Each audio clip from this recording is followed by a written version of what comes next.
Acumulación de bilis, en este caso hacia atrás, y esa acumulación de bilis va a llegar a comprometer hasta lo que ocurre dentro del hígado. ¿Quiénes son los marcadores de daño de los hepatocitos? Transaminasas, TGO. Las transaminasas, llamadas también aminotransferasas, ¿no? Dos tipos, las transaminasas glutámico-oxalacética, que es el TGO, transaminasa glutámico-pirúvica, es el TGP. Su otro nombre, aspartato aminotransferasa o alanina aminotransferasa. El TGO es lo mismo que el AST y el TGP es lo mismo que la ALT. Lo mismo, ¿no? Características de cada uno.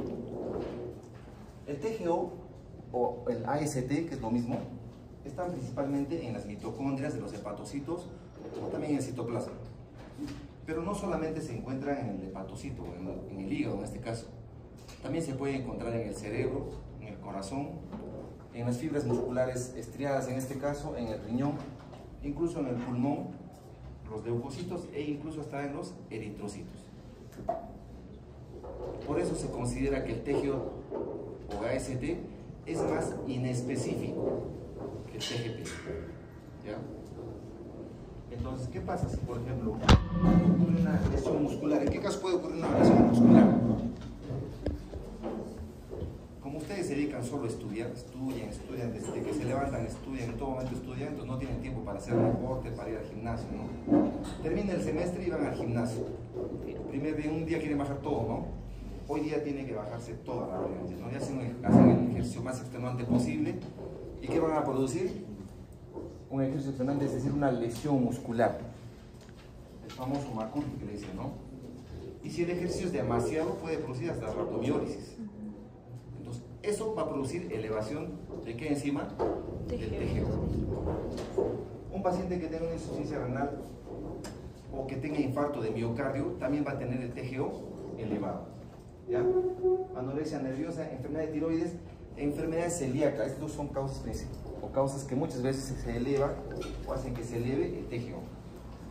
O sea, en conclusión, el TGO no es específico, es inespecífico. ¿Ya? Un caso clínico, a ver chicos, súper sencillo. Muy fácil, ¿no? Demasiado fácil de la pregunta, ¿no? Así era el examen, ¿no? Está fácil el examen, ¿no? Regala ahí el examen. ¿Qué se hace en este caso, chicos? De 5 años con vida habitual sedentaria, hace un día realizó deporte extremo, acude a consulta con reservado del perfil hepático, TGO normal, TGP normal, TGO elevado. ¿Qué le van a decir a ese paciente? Que se haga ecografía, biopsia. Por si acaso hágase un examen del hígado, hágase hepatitis B, de repente hepatitis A, hasta hepatitis C puede ser, hágase nomás por si acaso. ¿Le dieron eso? O si tienes el antecedente de que ha hecho un ejercicio extremo, obviamente el TGO se ha elevado por una lesión muscular probablemente, ¿no? El TGP es más específico, ¿ya? Principalmente se produce en el hígado, ¿ya? No se olviden eso, ¿ya? El TGP o ALT es más específico de lesión hepática que el TGO. ¿Quiénes indican daño de los hepatocitos? Las transaminasas, que es el TGO y el TGP. ¿Quiénes son marcadores de daño de las vías biliares? La fosfatasa alcalina. Hablemos un poquito de la fosfatasa alcalina. ¿Dónde se produce además del hígado? En el hueso, ¿no? Su paciente que venga con una fractura, un golpe, una contusión ósea y que tenga la fosfatasa alcalina, ¿qué le vas a decir? ¿Que es por el hígado, porque está enfermo del hígado? Puede ser, ¿no? Pero una causa probable es que sea el hígado y otra causa probable es que sea por el hueso. En los niños también crecimiento. En los niños por el crecimiento también. ¿Qué pasa si tú tienes un paciente y tiene una fractura ósea y tiene la fosfatasa alcalina alta y tienes sospecha, por alguna circunstancia, que tiene un problema en el hígado? ¿Qué haces con este paciente? ¿Le tomas biopsia? Igual en una gestante, sobre todo en el tercer trimestre del embarazo. Se produce la fosfatasa alcalina placentaria. Obviamente no viene en el laboratorio, ¿no? Esta fosfatasa es del hígado, esta fosfatasa del hueso y esta es la placenta. Un solo valor viene, ¿no? Igual, la fosfatasa alcalina intestinal. Ese es el motivo por qué se pide que el perfil hepático sea en ayunas. Porque cuando el paciente comienza a comer, sobre todo grasa, se produce más fosfatasa alcalina. Y en el laboratorio va a salir alterado, obviamente, si ha comido el paciente. Por eso se piden ayunas. ¿Ya? Entonces, ¿qué pasa si tú quieres diferenciar si es por un problema óseo, o es por una gestante, o es un niño, o es alguien que ha comido? ¿Qué examen le vas a pedir? ¿Ecografía? GGTP. ¿Tomografía o resonancia? GGT. Le pides, como en este caso, ¿no? Paciente de 25 años acude de emergencia por fractura de fémur previo a la cirugía derivada de gastroenterología por perfil hepático alterado. Es frecuente esto, por si acaso, ¿eh? Fosfatasa sacarina debe estar mal del hígado. Primero trátalo y después lo operamos. Una gestante igual. Gestante de 37 semanas, todo lo mismo, fosfatasa sacarina elevada. Tú quieres saber si es o no hígado. ¿Qué examen le vas a pedir? La GGTP o la 5-nucleotidas. Está determinado que la GGTP y la 5-nucleotidas se elevan solamente en problemas biliares. Obviamente hay otras causas, ¿no? Entonces, ¿para qué se usa la GGTP y la 5-nucleotidas? Únicamente para determinar si la elevación de la fosfatasa alcalina es por un problema hepático o es por un problema extrahepático. ¿Ya? Entonces, tienen alguno de esos casos clínicos, pídanle la GGTP, que es más comercial, o la 5-nucleotidas, para saber si tiene un problema hepático.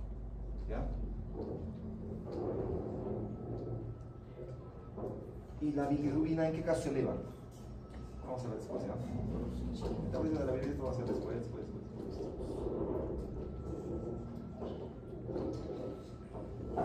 Hablemos entonces de los marcadores de la función hepática. La albúmina, tiempo de protromina y también la bilirrubina. ¿Quién produce el hígado? ¿Cómo se produce la mayor cantidad de proteínas en el cuerpo? Hígado. El hígado. Los factores de coagulación están relacionados con el tiempo de protromina. Entonces, de esta manera vamos a utilizar a estos dos marcadores, a la albúmina y al tiempo de protromina, básicamente para decir si es un problema hepático agudo o si es un problema hepático crónico. ¿Qué tienen que saber para eso? Que la albúmina tiene un tiempo de vida media aproximadamente de 20 días. O sea, dice que si sacas todo el hígado, la albúmina en la sangre puede estar normal hasta unos 2 a 3 meses, a pesar de que no se produce. ¿Ya? En cambio, el tiempo de protromina no. Si tú sacas el hígado al segundo día, el INR o el tiempo de protromina se prolonga, se eleva. Como dije, albúmina tiene un tiempo de semivida de 20 días. ¿Ya?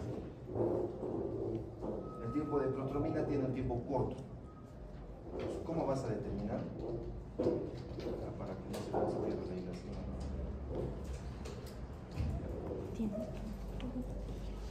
Entonces, a ver, tienes un paciente, digamos, con posible cirrosis. Cirrosis es un proceso agudo o crónico. Crónico. Es un proceso crónico, más de 3 meses, más de 6 meses, de repente un año, de repente más tiempo. ¿Cómo estará en un paciente con cirrosis la albúmina? Disminuida. Tienes un paciente que tiene falla hepática aguda, porque digamos ya tomó 20 paracetamol, porque 20 paracetamol es tóxico por si acaso, puede matar al paciente. ¿Ya? De pronto hace que el hígado prácticamente se paralice, digamos, no deje de funcionar. En ese paciente con una insuficiencia hepática, ¿cómo estará la albúmina? ¿Normal? ¿Disminuida? Normal. ¿Cómo estará? Segundo día de que... Normal. ¿Por qué? Porque tiene un tiempo de vida de 20 días. 20 días. Entonces, si tienes una albúmina normal, es porque es un proceso hepático agudo. ¿Ya? Puede ser una hepatitis viral. ¿Qué tipo de hepatitis producen hepatitis aguda? La A y la E. ¿Ya? Puede ser una coledocolitiasis, puede ser una intoxicación brusca. Cualquier proceso agudo vas a tener una albúmina normal. En cambio, si tienes la albúmina baja, significa que este paciente ya tiene esa enfermedad hace tiempo. ¿Ya? Puede ser un proceso crónico como cirrosis, puede ser un cáncer. ¿Ya? ¿Está claro, no? Para eso sirve la albúmina, para determinar si el proceso es un proceso agudo o es un proceso crónico. El INR, como tiene un tiempo de vida corto, te indica básicamente que el proceso es agudo.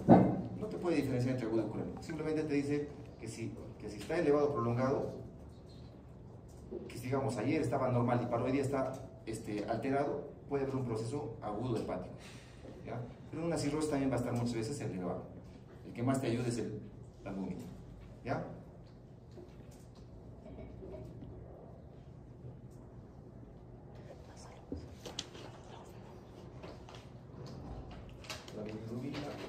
Marcador de daño, marcador de función. ¿Cómo estudiamos entonces un paciente con perfil hepático alterado? Síndrome hepatocelular, patrón hepatocelular.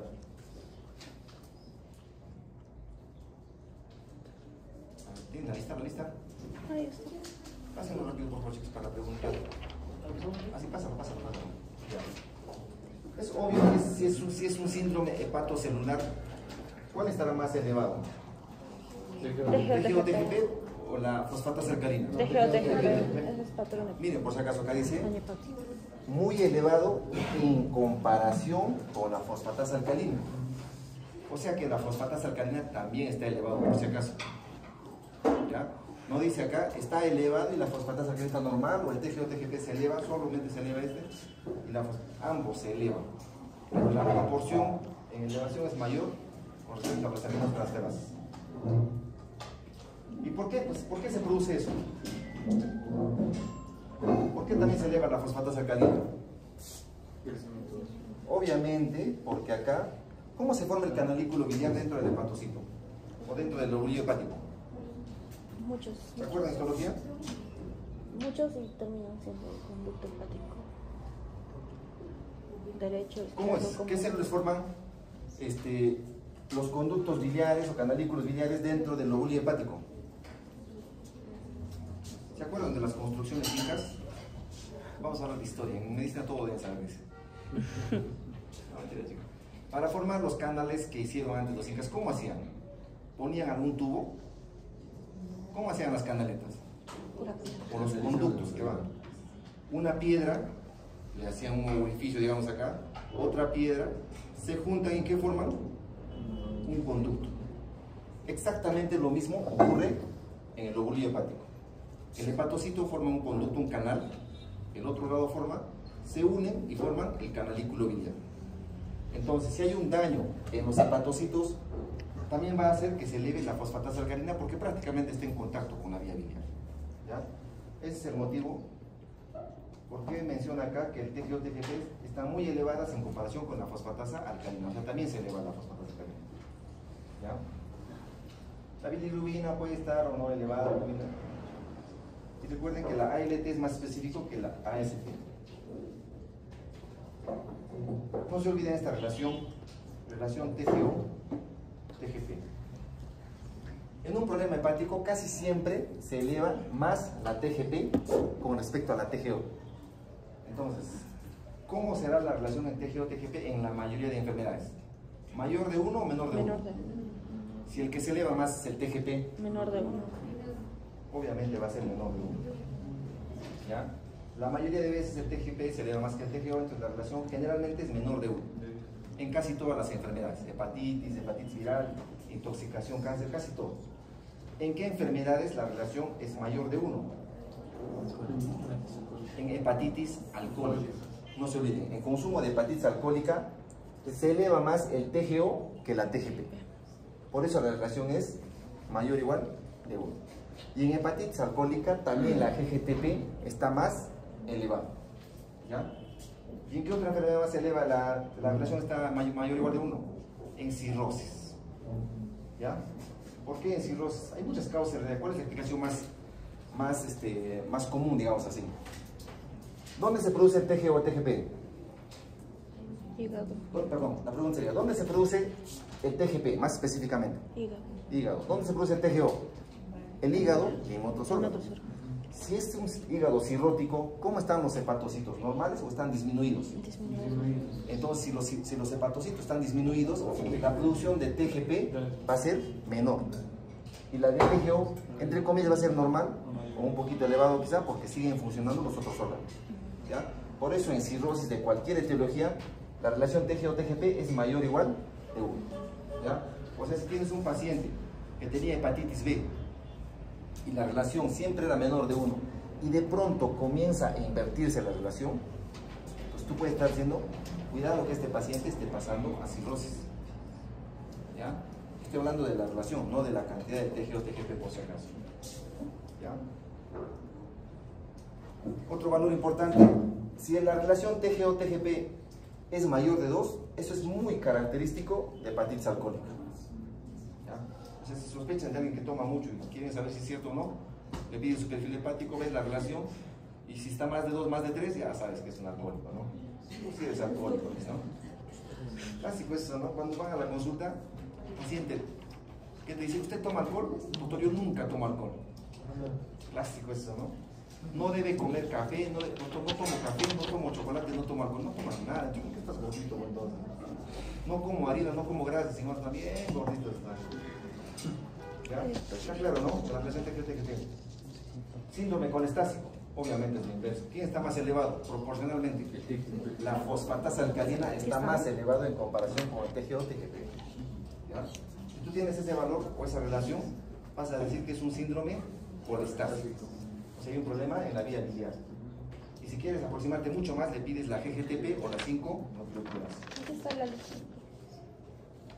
A ver, les pongo un caso clínico. Anótense por si acaso, para preguntar a cualquiera. Paciente de 25 años, digamos, a ver, que tiene TGO, a ver, TGO en 300, póngale. TGP igual en 300. Entre paréntesis, valor normal del TGO, 30, póngale. ¿Ya? Y tiene fosfatasa alcalina en 305. Valor normal de fosfatasa alcalina, 120. ¿Es un síndrome hepatocelular o es un síndrome colestásico? A ver, no me respondan, te voy a preguntar a cualquiera.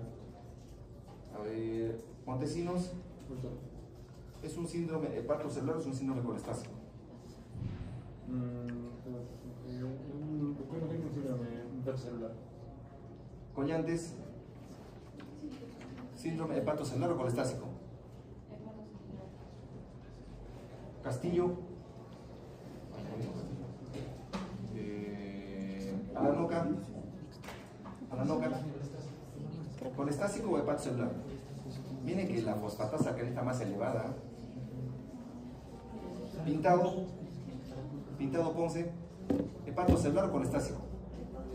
¿Ah? ¿Por qué? ¿Por qué, doctora? Si está más elevada la fosfatasa alcalina, la fosfatasa está en 305. Es lógico que es colestásico. ¿Cuántas veces está elevada la fosfatasa alcalina? Si es 120 a 300, 320, sumándole. A 320, póngale. Bueno, 360. ¿Está elevado en cuántas veces? 3 veces. ¿Y la TGO-TGP en cuánto? En 10 veces. Proporcionalmente, ¿cuál está más elevado? El TGO-TGP. Sería un síndrome hepatocelular. ¿Ya?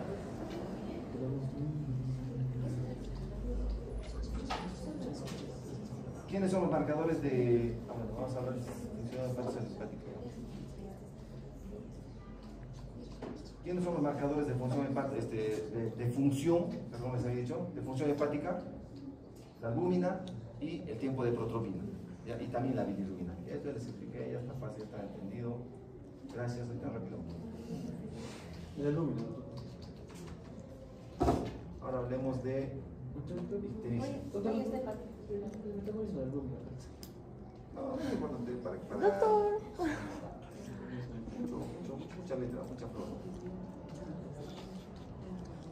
Simplemente lo que ustedes tienen que saber, chicos, es que la albúmina se produce en el hígado principalmente, tiene muchas funciones, entre ellas protección, produce la ósmosis. O sea, si por decir un paciente cirrótico, ¿por qué se produce ascitis? ¿Por qué creen que se produzca ascitis? Hipoalbuminemia. ¿Qué tiene que ver la hipoalbuminemia? Disminución de la presión Porque en oncótica. la vena porta queda, digamos así, atorado toda la sangre, ¿ya? Porque no puede entrar al hígado porque el hígado está acartonado, está engrosado. Entonces, como no puede entrar la sangre, entonces la presión hidrostática, ¿cómo se da en la vena porta? Aumentada. Está aumentado porque hay más cantidad de líquido. ¿Quién produce albúmina? El hígado. Como este es un hígado cirrótico, no se produce suficiente cantidad de albúmina, entonces la presión oncótica disminuye. ¿Y qué va a tener ese paciente si tiene presión oncótica disminuida? Ascitis y edema de miembros inferiores. Es el motivo por qué los pacientes cirróticos tienen ascitis, edema de miembros inferiores, y también porque en un síndrome nefrótico hay más edema, porque la albúmina está disminuida. Se pierde la albúmina, ¿no? Es la clase. Hablemos de ictericia.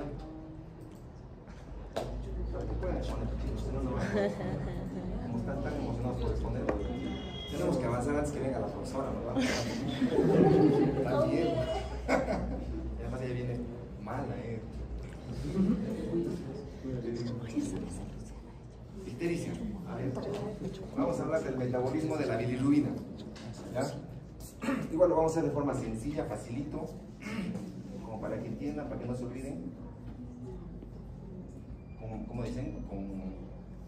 Cuando lo hacen fácil, ¿cómo dicen? Con tostadito, ¿cómo se llama? Con maicito, ¿no?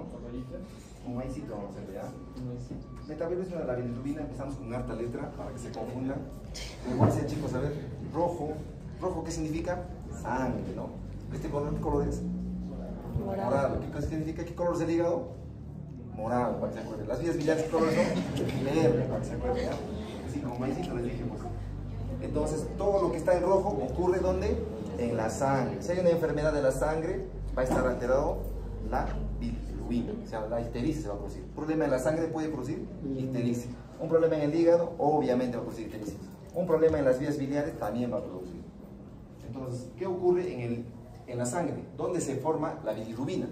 ¿En el hígado o en la sangre? En la sangre. La formación de la bilirrubina es en la sangre. ¿Ya? ¿Por qué? ¿Cómo así? La formación de la bilirrubina, 80% deriva de la hemoglobina. O sea, 80% deriva de los eritrocitos. ¿Ya? Eso tienen que saber. La producción diaria es 4 miligramos. Hemoglobina. ¿Qué parte tiene la hemoglobina? Ustedes son hematólogos, son expertos en hematología. 4 globinas. Yo de hematología lo único que me acuerdo que es anemia, leucocitos, plaquetopenia. Nada más. Que se da hierro, no sé. ¿Qué más hay? Hierro. Eritropoyetina. Hierro, ¿qué más hay? Ferritina, ¿no? Eritropoyetina. Transferrina, ¿qué más? Saturación de hierro. No hay nada suficiente con eso. La hemoglobina, ¿qué partes tiene? Tiene 4 globinas. ¿Cuál es el hemo de chicos? El que está en el centro. ¿Cuál es el color de la sangre? ¿La globina o el grupo hemo? El grupo hemo. El grupo hemo, ¿no? ¿Qué contiene el grupo hemo? Al medio tiene un hierro, ¿no? Sí. Es el que da el color a la sangre, ¿no? Entonces tenemos millones de eritrocitos, por lo tanto, millones de grupos hemo. Entonces cuando hay una destrucción de los eritrocitos, se separa, por un lado se va la globina y por otro lado la hemoglobina. Sobre la hemoglobina, ¿quién va a actuar? La hemoxigenasa. Sobre el grupo hemo actúa la hemoxigenasa. Memorícense, chicos, en el examen entra esa palabrita por si acaso. Siempre entra por si acaso, ¿ya? Hemoxigenasa, ¿en qué lo convierte? Al grupo hemo en CO, hierro y biliverdina. No se olviden de eso, ¿ya? Biliverdina. Está ocurriendo eso obviamente, ¿dónde? En la sangre. Sobre la biliverdina actúa la biliverdina reductasa. Y eso lo va a convertir en bilirrubina no conjugada, llamada también bilirrubina indirecta. ¿Ya? Así listo, ¿no es cierto? ¿Dónde ha ocurrido eso? En la sangre. Es el proceso de formación. Características de la bilirrubina indirecta no conjugada. Primero, que es insoluble en el plasma. Algo así como el agua y el aceite, ¿no? Tú y yo somos como agua y aceite, no podemos estar juntos, ¿no? Segunda característica, es tóxica. ¿Cómo es? ¿Es tóxica o es tóxico? Tóxica, ¿no? por la bilirrubina. Es tóxica, la bilirrubina es tóxica, por tanto, en concentraciones altas puede producir kerníquel. O sea, dice que en los recién nacidos, si la bilirrubina se eleva por encima de 20, puede pasar por los ganglios basales al encéfalo y producir kernícterus, y eso es mortal para los niños. ¿Ya? Por eso es peligroso que haya mucha bilirrubina indirecta en la sangre. Entonces, para proteger eso, la albúmina va a pasar la fase de unión a la albúmina. Fase 1, formación de bilirrubina. Fase 2, unión a la albúmina. Entonces, como les dije, ¿no? Como maicito, se unen, se juntan. ¿Para qué se une a la albúmina? No conviene que la bilirrubina pase a otros tejidos. Entonces, ¿qué va a hacer? Va a mantener a la bilirrubina en el espacio vascular. ¿Ya? Va a ser la más soluble, va a permitir que se pueda transportar o mover en la sangre. Y va a llevar a la bilirrubina indirecta a la superficie de los hepatocitos. O sea, va a permitir que se transporte a la superficie del hepatocito. Miren que todo está ocurriendo en la sangre. ¿Ya? La fase 2 es unión a la albúmina. Fase 3 es la captación.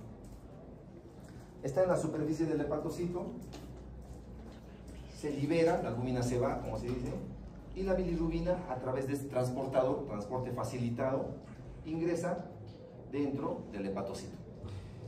¿Ya? Hay unas Miren la dirección de este transportador, o sea, es como una puerta abierta, ¿ya? Así como puede entrar, puede salir. Entonces se va a unir a unas proteínas llamadas ligandinas. ¿Para qué? Para que no puedan volver a la sangre. Unas cuantas se saldrán, ¿no? Pero será menos la cantidad que va a regresar a la sangre, ¿ya? Recuerden que la bilirrubina puede entrar al hepatocito como también salir y volver a la sangre. Entonces la fase de captación. Se está absorbiendo, se está captando hacia el hepatocito. Sigue la siguiente fase, que es la conjugación. ¿Cómo se llama la enzima que la conjuga? UDP glucoronil De transferasa. memoria también, chicos, ¿ya? UDP glucoronil transferasa. Entonces va a hacer que de bilirrubina indirecta se convierta en bilirrubina directa o bilirrubina conjugada. En resumen, ¿pueden entender eso? ¿Pueden interpretarlo? Fácil, ¿no? ¿Esto dónde es? En la sangre, en el sinusoide hepático. Está unido la albúmina a la bilirrubina indirecta. Se separa, ingresa al espacio de Dice y de ahí por un transporte facilitado, o no activo, perdón, no utiliza energía, ingresa dentro del hepatocito. Se va a conjugar formándose la bilirrubina conjugada. ¿Ya? Si ven esa imagen ya va a ser fácil de entenderlo, ¿no? ¿Cuáles son las características de la bilirrubina conjugada? Que es soluble en plasma, que se puede eliminar por el riñón, se puede eliminar por el hígado. ¿Ya? Para eso se tiene que conjugar la bilirrubina. Según la quinta fase, secreción de la bilirrubina al canalículo biliar. Es lo que les comentaba, chicos. Esta es una parte del canalículo que está formado por un hepatocito y junto con dos hepatocitos juntándose va a formar el canalículo biliar. ¿Ya?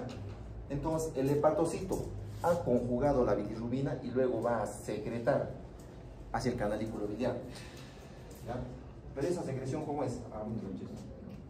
Ahí está el canalículo, ¿se entiende, no? El canalículo, ahí está el hepatocito. Para hacer la secreción al canalículo se necesita de este transportador que sí utiliza ATP. Es un transporte activo, necesita energía. O sea, un paciente con una hepatitis B, un paciente que tenga una hepatitis aguda, una hepatitis crónica o cirrosis, no va a tener suficiente energía para transportar al canalículo. Y eso va a hacer que la bilirrubina conjugada se amontone, se acumule acá. Y cuando está muy acumulada, va a salir por ese transportador a la sangre. De esa manera, la bilirrubina directa en un paciente cirrótico, por ejemplo, va a estar elevada. Como este hepatocito está enfermo, en un paciente cirrótico, por ejemplo, no se va a poder conjugar. Entonces, la bilirrubina indirecta también va a salir a la sangre. Por eso en un cirrótico se eleva tanto la bilirrubina directa como la bilirrubina indirecta. ¿Ya? Esa es la secreción. Es la secreción de bilirrubina que necesita ATP. ¿Ya? Entonces la quinta fase. ¿No? Son las 4 bolitas, 4 y 4. ¿Ya?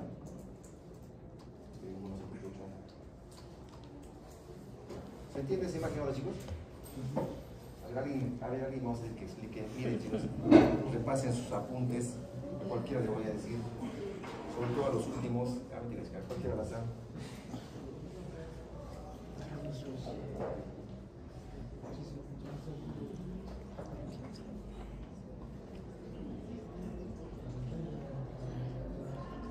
Está fácil, ¿no?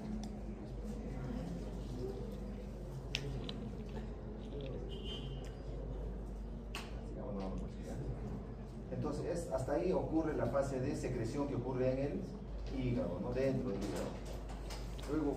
Luego se secreta el canalículo biliar y como ustedes saben, del canalículo pasa a los conductos más y más gruesos hasta que finalmente van a secretar esa bilis o esa bilirrubina al colédoco. Y del colédoco pasa al intestino delgado. ¿Ya? Entonces ahí en el intestino delgado empieza la sexta fase o sexta etapa, degradación y excreción de bilirrubina en el tubo digestivo. La bilirrubina conjugada por acción de las bacterias se va a volver a convertir en bilirrubina no conjugada, estando ya en el intestino grueso, por si acaso. ¿Ya? y finalmente se va a convertir en urobilinógeno y estercobilinógeno. ¿Hay algún problema que se convierta de bilirrubina conjugada en no conjugada? ¿Algún problema nos traerá eso? Les había dicho que es insoluble en la sangre, ¿ya? Pero en las heces, ¿qué queremos? Que se expulse, ¿sí o no? Entonces no hay problema, ¿ya? ¿Dónde están las bacterias principalmente? En el intestino grueso. Entonces, en la vía biliar, perdón, el duodeno, intestino proximal, está como bilirrubina directa. Ya en el intestino delgado distal y en el colon, como bilirrubina indirecta. Ya listo para expulsarse, digamos así. Pero hay un pequeño porcentaje, como dice acá, 10% de la bilirrubina que llega a las heces se reabsorben, ¿ya? Se reabsorben por la sangre. ¿Qué venas son las que intervienen en esa reabsorción? Mesentérica inferior, ¿no? Y de la vena mesentérica inferior, ¿a dónde va? A la vena porta. ¿Y de la vena porta a dónde va? ¿O en qué termina, perdón? En la tríada portal. Entonces, esa bilirrubina que se ha reabsorbido, que llega a la vena porta, va a volver a pasar por los sinusoides, va a volver a ser captado, va a volver a conjugarse. A eso se llama circulación enterohepática. ¿Ya? O sea, ¿qué es la circulación enterohepática? Es cuando un 10% aproximadamente de la bilirrubina que llega al colon es reabsorbido y vuelve a ir al hígado a conjugarse nuevamente. ¿Ya? Eso es circulación enterohepática.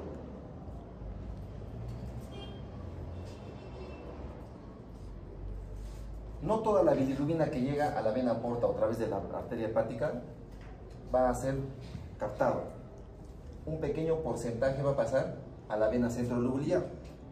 ¿Dónde termina la vena centrolobular? ¿En qué vena? Vena cava inferior, o sea, se va a la circulación sistémica. O sea, a través de ahí se va al riñón. Entonces, el riñón también expulsa bilirrubina. Por eso el riñón, por eso la orina es color amarillo. ¿Ya? O sea, se expulsa la bilirrubina por las heces y también se expulsa por el riñón. ¿Eso puede interpretar? Mucho más fácil, ¿no? Igualito. Hablemos entonces de ictericia. Allá no.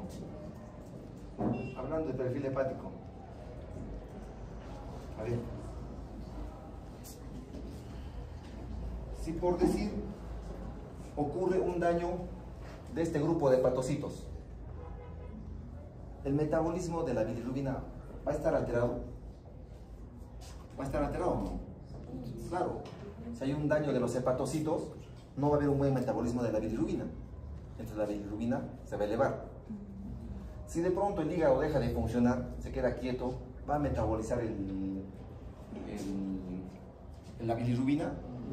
Entonces, ¿cómo va a estar la bilirrubina? Indirectamente. También elevado va a estar. Ese es el motivo por qué la bilirrubina es un indicador de alteración de la función como del daño. Esa es la explicación por qué cuando hay un daño de los hepatocitos, es decir, un síndrome hepatocelular, la bilirrubina se eleva, porque no se va a poder conjugar, no se va a poder captar, no se va a poder transportar o secretar. Y si hay una obstrucción en el conducto biliar, también se va a elevar la bilirrubina, porque no se va a poder secretar, expulsar. Entonces, la bilirrubina, por eso es un indicador de daño de los hepatocitos, de daño de las vías biliares y también de la alteración de la función normal del hígado. ¿Ya? Es el motivo por qué el perfil hepático, la bilirrubina está alterada en todo prácticamente. ¿Ya? Por ictericia solo por la ictericia y con la anamnesis podemos aproximarnos a dónde está el problema. Sí. Ictericia, ¿cuál es el concepto? Elevación de la bilirrubina por encima de 2 a 3, 2 a 3 miligramos por decilitro. Es el concepto. ¿Ya? Por encima de 2 a 3 miligramos por decilitro se considera que el paciente tiene ictericia clínica. O sea, si está menos de 2 a 3, muchas veces no se nota que el paciente está ictérico. ¿Ya? Cuando tiene el ojito amarillo, está con toda seguridad más de 2 a 3 miligramos por decilitro la bilirrubina elevada. ¿Ya? ¿Cómo vamos a clasificar? Por el tipo de bilirrubina que se eleva. Vamos a decir que es una bilirrubina, ictericia a predominio de bilirrubina directa, o ictericia a predominio de bilirrubina directa. ¿Ya? O vamos a decir por la ubicación donde se produce. Es una ictericia prehepática, si ocurre, ¿se acuerdan del rojito? Para eso eran los colorcitos, ¿no? Prehepática ocurre el problema antes de llegar al hígado, obviamente, es prehepática. O sea, el problema está en la formación y en el transporte. Hepática es cuando ocurre a partir de la absorción, la conjugación y la secreción. Y poshepática, cuando se ha secretado en la vía biliar. Veamos uno por uno, a ver. Formación de la bilirrubina. ¿En qué casos hay alta cantidad de formación de bilirrubina? ¿De dónde deriva la bilirrubina? Sangre. De los glóbulos rojos. Entonces, ¿en qué caso va a haber aumento de producción de bilirrubina? En caso de destrucción de los glóbulos rojos, o sea, en caso de hemólisis. ¿Han visto alguna hemólisis? ¿Han visto alguna vez un niño así que ha nacido con su tremendo chichón? ¿Se han golpeado alguna vez la cabeza, chicos? ¿Les ha salido un chichón? ¿Hematoma? Eso es hemólisis. Eso puede hacer si es una cantidad excesiva que te produce ictericia. Por eso los recién nacidos, cuando tienen un parto traumático, digamos así, pueden tener ictericia. ¿Ya? ¿A predominio de qué bilirrubina estará la ictericia en ese caso? ¿Directa o indirecta? Indirecta. A pesar de que no hay un problema en el hígado, esto le puede producir al paciente kernite y se puede morir por eso. ¿Ya? ¿En qué otros casos hay hemólisis? Ya ustedes saben, hematología, ¿no? Los tipos de hemólisis, ¿no? Los hematomas, entonces, son otra causa de ictericia. ¿Ya? Pues en caso de hemólisis va a haber ictericia, en caso de formación de hematomas va a haber ictericia. Eso es en la fase, en la producción. Dice acá, en situación de estrés, la hemólisis también aumenta. O sea, cuando ustedes están estresados, están haciendo hemólisis, cuando están en fecha de exámenes, ¿no? ¿Hasta cuándo son las clases, chicos? ¿Hasta cuándo es la...? ¿El semestre? Junio, es junio, ¿no? El 17 de junio. 17, ¿no? Más o menos el 14, 15 van a estar full hemólisis, ¿no? Ya te ponen un criterio, ¿no? Mira, ¿qué tal? ¿Estoy estresado o no? Segunda fase, alteración en el transporte, alteración en la unión de albúmina. ¿Qué dice ahí? El ibuprofeno y ceftriaxona prácticamente compiten con la bilirrubina para unirse a la albúmina. Por eso muchos pacientes que usan ceftriaxona y ibuprofeno, neonatos en este caso, pueden hacer ictericia, porque la bilirrubina no tiene dónde unirse, porque la albúmina está ocupado por la ceftriaxona y ibuprofeno. ¿Ya? Otra causa de ictericia, alteración en la absorción y captación de la bilirrubina por los hepatocitos. Cardiología, ¿por qué un problema cardiológico puede producir ictericia? ¿Por qué creen? Falla del corazón derecho. Porque ¿qué ocurre bien? Si está acá, si hay una insuficiencia cardíaca, ¿la sangre va a llegar acá? No. ¿O va a regresar? Regurgito. La sangre va a regresar.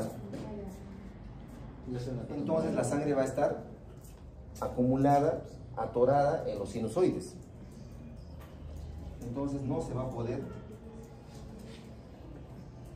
la sangre no va a poder llevar esa bilirrubina a los hepatocitos porque va a estar acumulado, encharcado hacia atrás y no va a poder ser captado, no va a poder ser metabolizado esa bilirrubina. Esa es la explicación por qué una insuficiencia cardíaca puede producir ictericia, porque hay una alteración en la captación. ¿Ven ustedes este conducto? Se ha puesto un stent, o sea, se ha puesto un tubo que va de la rama principal de la vena porta hacia una rama hepática para que la sangre pase directamente de la vena porta a la vena cava inferior. ¿Y cuándo se hace eso? ¿Para qué se hace eso? Si este hígado es cirrótico y no deja que la sangre entre, ¿qué va a pasar con esa sangre? Va a regresar por la coronaria estomática al estómago, por la coronaria estomática a las venas esofágicas y van a producir varices. Van a producir varices gástricas, van a producir mayor esplenomegalia, ¿ya? Van a producir mayor encefalopatía, mayor ascitis. Para eso se pone este conducto, para que la sangre pase y disminuya las varices, disminuya la ascitis. Pero al pasar la sangre directamente acá, no se va a metabolizar la bilirrubina. Ese es el motivo porque una derivación portosistémica también puede producir ictericia. ¿Qué es el síndrome de Gilbert? El Simpson. Vamos a ver más adelante, ¿ya? Los Simpsons. Un Simpson. Anomalías en la conjugación. ¿En qué casos hay alteración de la conjugación? También en el síndrome de Gilbert. enfermedad de Crigler-Najjar. Ah, Krieger. Lubin Jones. Ictericia de recién nacido. ¿Por qué un recién nacido creen ustedes que tenga alteración en la conjugación?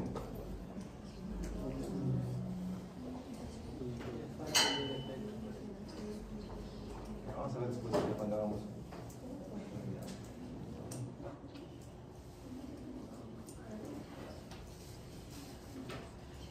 Ya, ¿y en qué casos habrá una alteración en la degradación hacia los canalículos biliares? Ya, vamos a ver.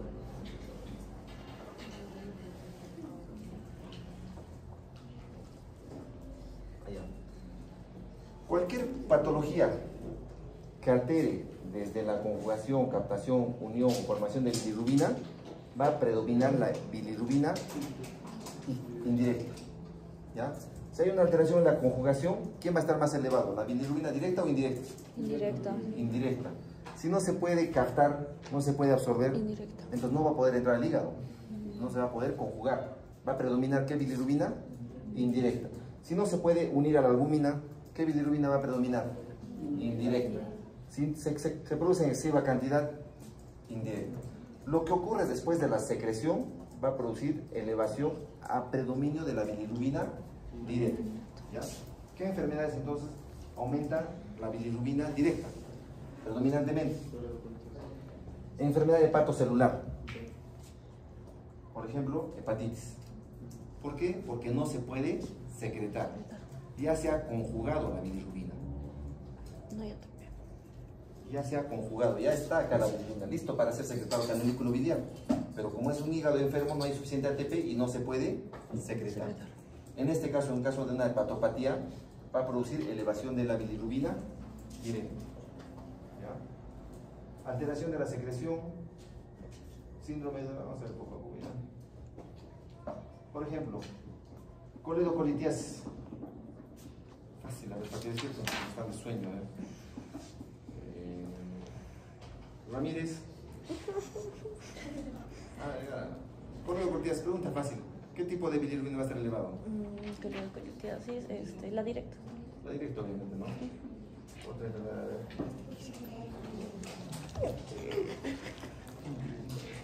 A ver, más tranquila, una pregunta más complicada, ¿ya? No, está bien lo que estamos hablando ahora. A ver, González. González. Ah, hay dos González, ¿no? A ver, primero las damas. Valeria González.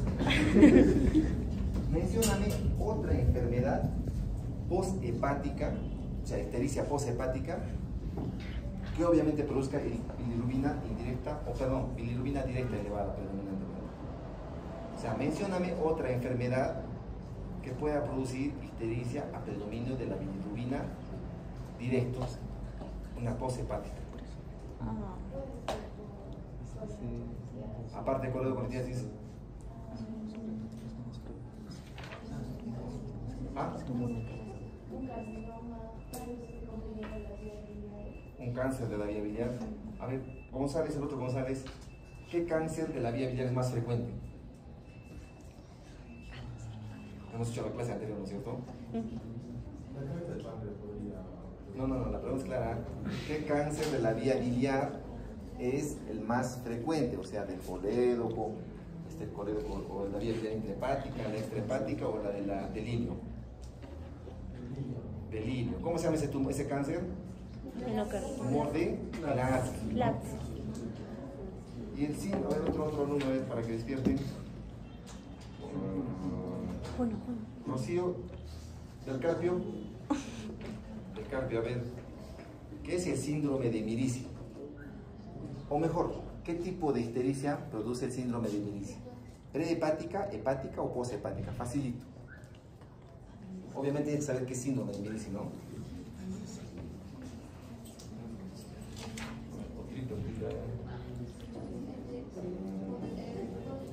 Daphne, Jayo, ¿qué es el síndrome de Mirici? Es cuando el cálculo está en la vesícula y por el peso comprime, presiona el colédoco, entonces no va a dejar que la bilirrubina se secrete, o perdón, se transporte por la vía biliar y eso va a producir una ictericia a predominio de la bilirrubina directa, ¿no es cierto? O sea, va a producir lo mismo que acá, ¿no? El calculito va a presionar el colédoco y no va a permitir el flujo de la bilis hacia el intestino.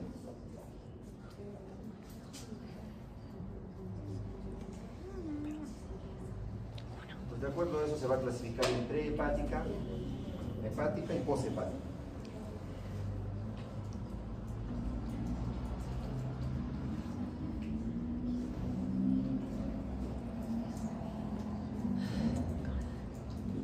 Vamos a hablar del síndrome de Gilbert.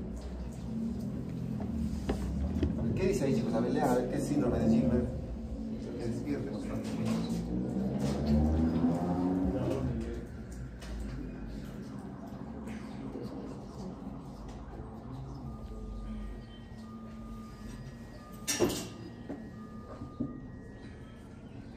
Ya está, ¿no? Ya leyeron, síndrome de Gilbert.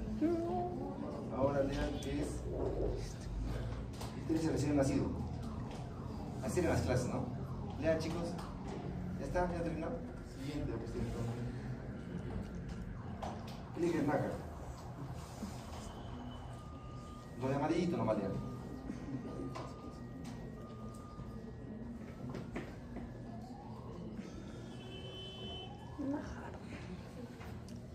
Dubin Johnson. Lo de amarillo, chicos, lo de amarillo, lean.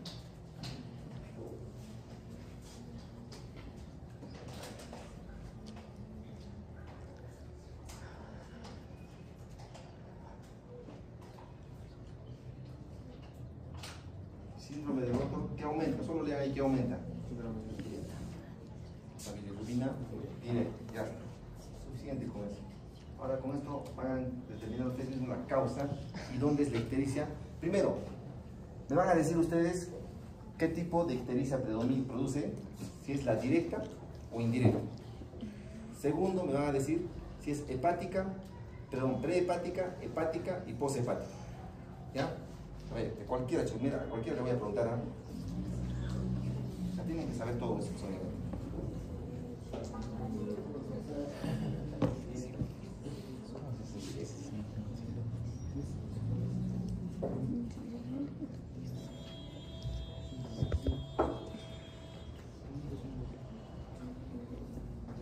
¿Qué nos dijo? No, ictericia, no. Bilirrubina, ¿qué nos dijo? Sí, es prehepática.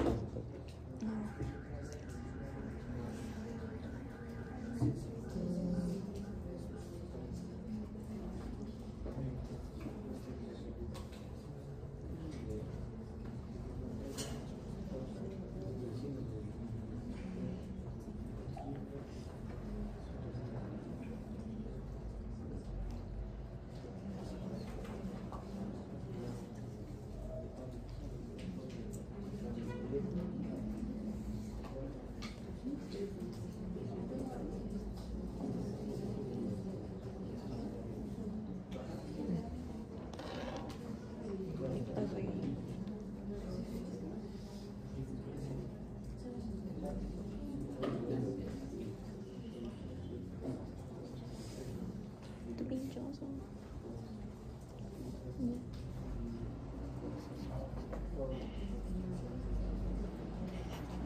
¿Qué tiene que?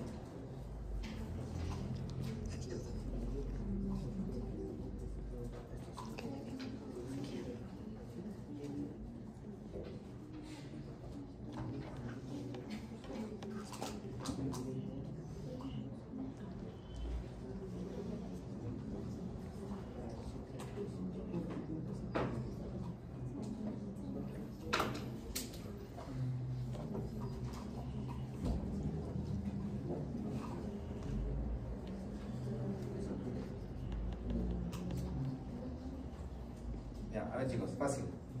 Hemólisis. Primero, ¿qué predomina? ¿Qué ictericia predomina? ¿O qué bilirrubina? Indirecta. Indirecta. ¿Es prehepática, hepática o poshepática? Prehepática. Fácil, no vayamos al último.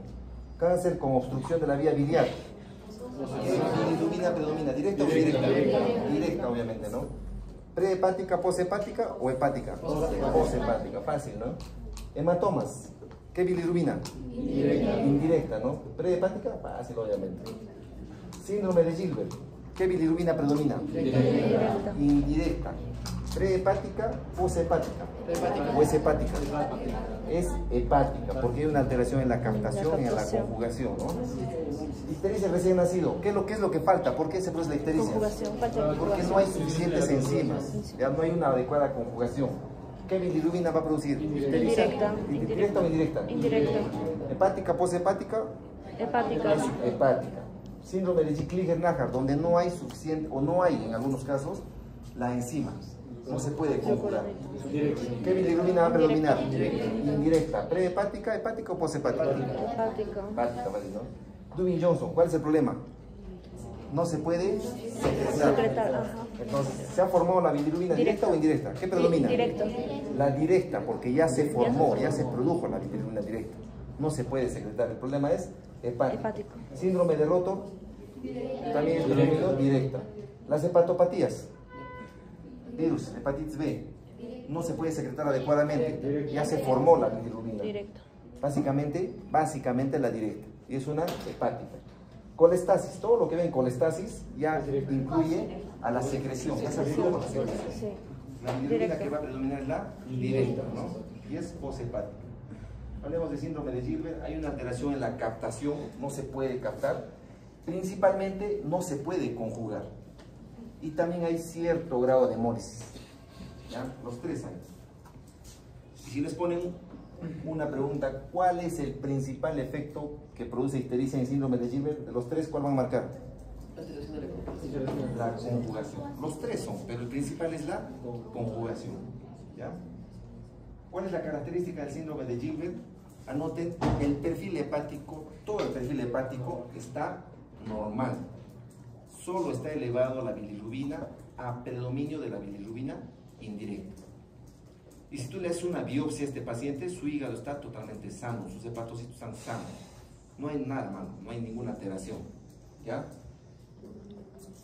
¿Y qué dice acá? Es una ictericia fluctuante que se exacerba. Todas estas causas son situaciones de estrés. ¿Ya? ¿Y cuál es la fisiopatología de síndrome de Gilbert? Una de ellas es hemólisis. ¿Y en qué casos hay hemólisis? En estrés, ¿recuerdan? En estrés hay hemólisis. Por eso una situación de estrés hace que un paciente con síndrome de Gilbert se ponga histérico. El simple hecho de estar en ayuno puede producir ictericia. El ser sometido a una operación, tener fiebre, alguna enfermedad, lo que sea, incluso hacer un ejercicio extenuante es un estrés para el cuerpo. Y eso va a producir que el paciente con síndrome de Gilbert tenga ictericia. ¿Ya? Y la pregunta sería, si alguno de ustedes tiene síndrome de Gilbert y se ponen amarillos cada que van a venir al examen, ¿qué harían? ¿Preferirían buscar un tratamiento? Obviamente para no pasar rocha, ¿no? Vas a tu examen, vas a tu grado, imagínate en tu grado.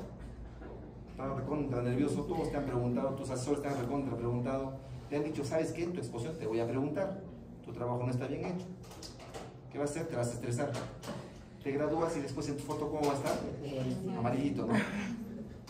Entonces, ¿qué le vas a decir? Quiero no ponerme amarillo para mi grado. ¿Qué medicamento vas a usar? Fenobarbital. ¿Qué hace ese medicamento?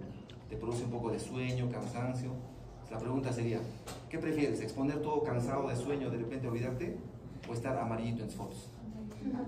Amarillito mejor, ¿no? Entonces, ¿se necesita un tratamiento para el síndrome de Gilbert? No necesita ningún tratamiento, ¿ya? Ningún tratamiento te va a curar por si acaso. Tendrás que estar con tu ojito amarillo cada que te estreses nada más. Y eso es importante explicar a los pacientes. Porque hay pacientes que dicen, doctor, mi hijo siempre se pone amarillo cuando se estresa, cuando estoy preocupado. ¿Qué examen le piden? ¿Qué examen le vas a pedir? Un perfil hepático completo. Si el TGO, TGP, fosfatasa que está normal, le dirás a nada más que no se preocupe, que no hay nada malo. O le vas a pedir que se haga una biopsia. No. ¿Sabe qué? Hay que hacer una biopsia, por si acaso, ¿no? Entonces, en este caso, el síndrome de Gilbert no necesita ningún tratamiento. ¿Ya? ¿Por qué se produce la ictericia en el estrés? Porque el estrés produce hemólisis hasta un 10%, hasta 10 veces.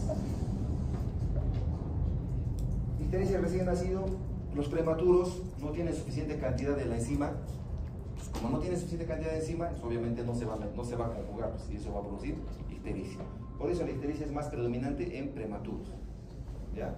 ¿Y qué ictericia va a predominar? ¿Bilirrubina directa o indirecta? Indirecta. Indirecta, entonces en ellos les puede producir kernícteros. Por eso muchas veces hay que dar tratamiento a esos pacientes prematuros. Ellos sí necesitan tratamiento. ¿Ya?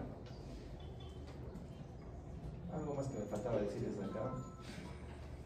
Síndrome de Gilbert generalmente se presenta en la adolescencia.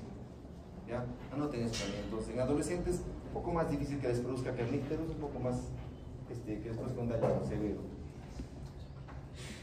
Síndrome de Krieger-Naja.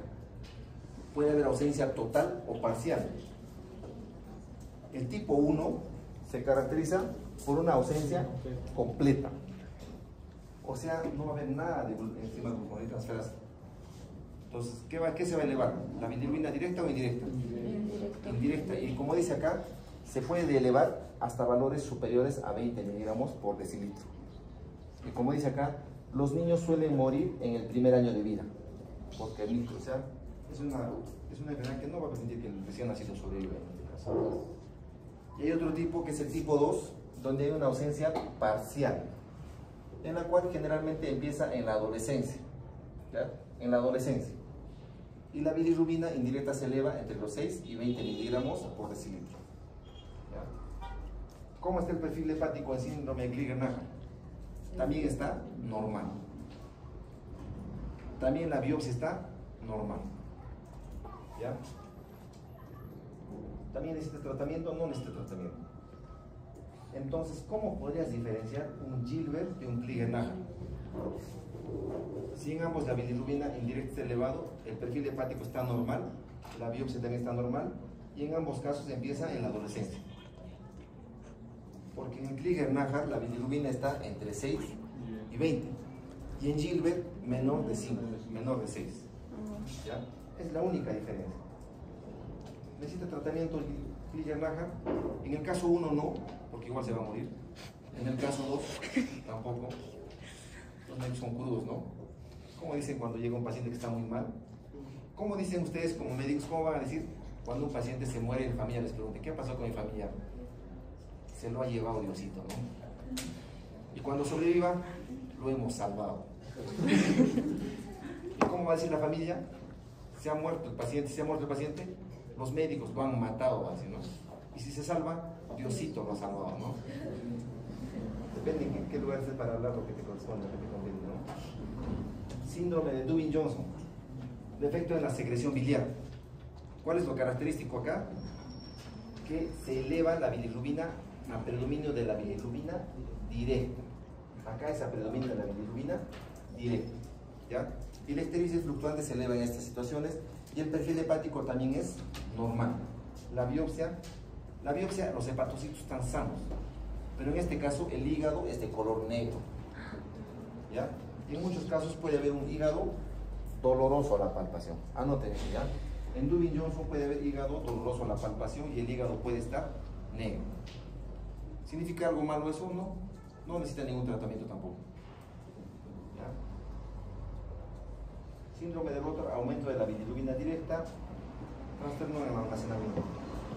Diferencia entre síndrome de Rotor y Dubin-Johnson: ambos se eleva la bilirrubina predominantemente a la directa. La diferencia es que el síndrome de Dubin-Johnson es un hígado negro y a veces doloroso. En cambio, en el Rotor, no. Eso es el resumen de las causas, anomalías congénitas de ictericia. Como para que lean de rojito, ¿ya? Y las hepatopatías de lesión hepatocelular, ya ustedes saben, todas las hepatopatías, hepatitis, por toxinas, etc. Las colestasis intrahepáticas, cuando se produce un cáncer dentro del hígado, cirrosis biliar primaria, que vamos a ver. Y las colestasis extrahepáticas, coledocolitiasis, cáncer de la vía biliar, cáncer de cabeza de páncreas, tumor de Klatskin, ictericia posthepática, todo lo que ya ustedes saben después de en las vías biliares. Y la cirrosis, ¿por qué se produce la ictericia? Porque hay una alteración de todo. ¿Ya? Por eso se eleva la directa a la indirecta. Listo. ¿Qué es más? Bueno, chicos, si empecemos.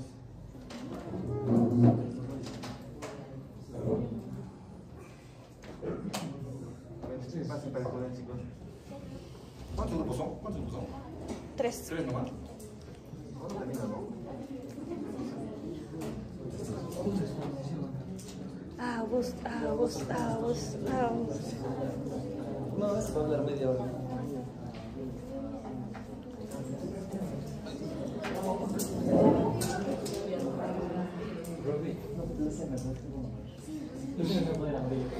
No, son 4, doctor. Es cáncer colorectal, enfermedad hemorroidal, fisura anal, fístulas y abscesos perianales. ¿Quién va a pasar primero?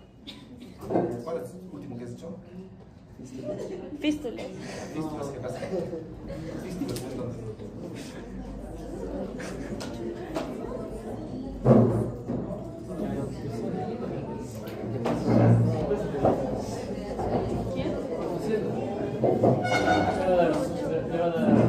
Esto está muy bien la otra vez. Esto está muy bien. Qué extraño.